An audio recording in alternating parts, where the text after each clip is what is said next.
Indian एयारफोर्सआव साख्रि नागिरबाय थानाय फरायसा बिथांमोननि थाखाय ओंखारनाय फैबाय मोनसे मोजां खौरां। बेबाराव अग्निवीरनि गेजेरजों इन्डियान एयारफोर्सआव साख्रि मोननायनि खाबुखौ सरकारा फरायसाफोरनो होदों आरो बेनि थाखाय एचएस पास जानायब्लानो बे पस्टनि थाखाय एप्लाइ खालामनो हागोन होननानै बुंदों। बेयो जागोन 01-2000 बेट्सनि थाखाय। स' बिदिब्ला बेनि गासै खौरांखौ नोंथांमोननो बे भिडिअनि गेजेरजों आबुङै फोरमायनानै होनाय जागोन। बिदिब्ला भिडिअखौ जोबजासे नायलांबाय थादो। बेवहाय फोरमायखानाय बायदि पस्टनि मुङा जाबाय अग्निवीर वायु आरो बेट्सनि मुङा जाबाय इनटेक 01-2027 थाखाय अर्गानाइज खालामदों इन्डियान एयारफोर्सआ। क्वालिफिकेशन बेवहाय नोंथांमोना एप्लाइ खालामनो थाखाय 12 पास जानांगोन होननानै बुंदों आरो बेखौ नोंथांमोना अनलाइननि गेजेरजों एप्लाइ खालामनो हागोन होननानै बुंदों आरो बेवहाय एप्लाइ खालामनायनि थाखाय नोंथांमोना फिस होनांगोन आरो बे जाबाय 550 रुपिस आरो बेवहाय अनलाइन एप्लाइ खालामनायनि स्टार्टिं डेटआ जादोंमोन थांनाय 12 जानुवारि 2026 निफ्राय लानानै लास्ट डेट महरै थागोन फैगौ 1 फेब्रुवारि 2026 सिम थागोन होननानै बुंदों। दानिया बैफोर पस्टआव एप्लाइ खालामनो थाखाय बेवहाय बैसोनि लिमिटखौ फोरमायनानै होनाय बायदिब्ला नोंथांमोना नुनो मोनदों जे फरायसाया 1 जानुवारि 2006 निफ्राय लानानै 1 जुलाइ 2009 नि गेजेराव जोनोम मोननाय जानांगोन होननानै बुंदों आरो बिथांनि बैसोआ खमैबो 21 बोसोर बैसो बारनो मोननाय नङा होननानै बुंदों। स' बिदिब्ला नोंथांमोना जुदि बैफोर सनावहाय जुदि जोनोम मोननायब्ला आरो नोंथांनि बैसोआ 21 बोसोर बाराखैब्ला अब्ला नोंथांमोना बेनि थाखाय एप्लाइ खालामनो हागोन। बेबायदिनो बैफोर पस्टआव एप्लाइ खालामनो थाखाय एडुकेशन क्वालिफिकेशन महरै नोंथांमोननो बेवहाय फोरमायनानै होनाय बायदिब्ला नोंथांमोना नुनो मोनदों जे बेवहाय साइन्स साबजेक्ट थामहिनबा नोंथांमोना बेखौ नुनानै साननो नाङा जे खालि साइन्स स्ट्रिमनि स्टुडेन्टफ्राल' बेखौ एप्लाइ खालामनो हागोन होननानै साननो नाङा। आर्ट्स आरो कमार्सनि जायखिजाया 10 प्लास जानाय स्टुडेन्टफ्रानो बेनि थाखाय एप्लाइ खालामनो हागोन होननानै बुंदों।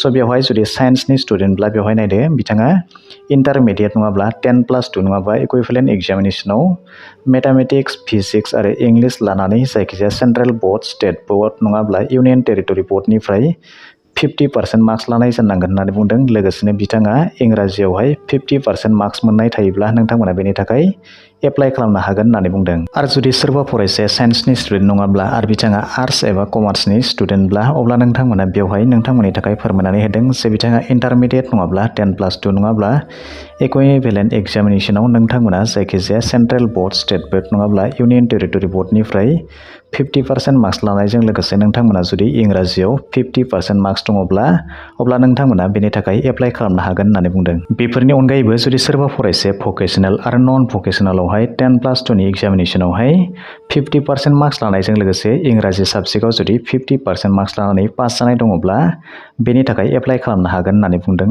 आरो बेनि अनगायैबो जुदि सोरबा फरायसाया पलिटेक्निक इन्स्टिट्युटनिफ्राय 3 इयार्सनि डिप्ल'मा इन्जिनियारिं जेरै mechanical, electrical, electronics, automobile, computer science, instrumental technology एबा इनफरमेशन टेक्न'लजियावहाय 50% मार्क्स लानायजों लोगोसे इंराजि साबजेक्टआव 50% मार्क्स लानानै उथ्रिनाय दङब्ला बेनि थाखाय एप्लाइ खालामनो हागोन होननानै बुंदों। बेवहाय एग्जाम पेटार्नआ जाहैबाय साइन्स साबजेक्टनि थाखाय बेवहाय नोंथांमोननो फोरमायनानै होनाय बायदिब्ला अनलाइन टेस्ट जागोन होननानै बुंदों आरो बेनि जिथु टाइम डिउरेसन बियो 60 मिनिट्स थागोन होननानै बुंदों आरो बेवहाय सिलेबासफोरा जाहैबाय इंलिश, फिजिक्स, मेथामेटिक्स आरो बेबायदिनो 10+2 नि CBSE सिलेबासफोर थागोन होननानै बुंदों। बेबायदिनो आदार देन साइन्स साबजेक्टखौ जुदि नोंथांमोना नायोब्ला बेवहाय अनलाइन टेस्ट जागोन होननानै बुंदों आरो बेनि जिथु टाइम डिउरेसन बेयो 45 मिनिट्स जागोन होननानै बुंदों।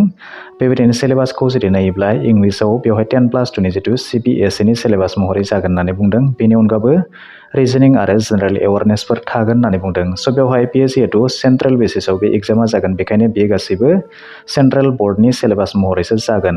दानिया फैदो सेलारिनि बाथ्रा। नोंथांमोना मिथिगौ जे अग्निवीरनि जिथु पस्ट बियो 4 बोसोरनि थाखाय जायो आरो बेवहाय नोंथांमोना गिबि बोसोर थामहिनबा फार्स्ट इयाराव मोनगोन 30,000 आरो बेनिनो नोंथांमोना केस महरै मोनगोन 21,000। बाखि जि 9,000 बेखौ नोंथांमोना सेवा निधि पेकेजनि गेजेरजों 4 बोसोर जोबनायनि उनाव बेखौ नोंथांमोना जयै मोननो हागोन। बिदिनो सेकेन्ड इयाराव थागोन 33,000, बिदिनो 23,100 खौ नोंथांमोना केस मोननो हागोन।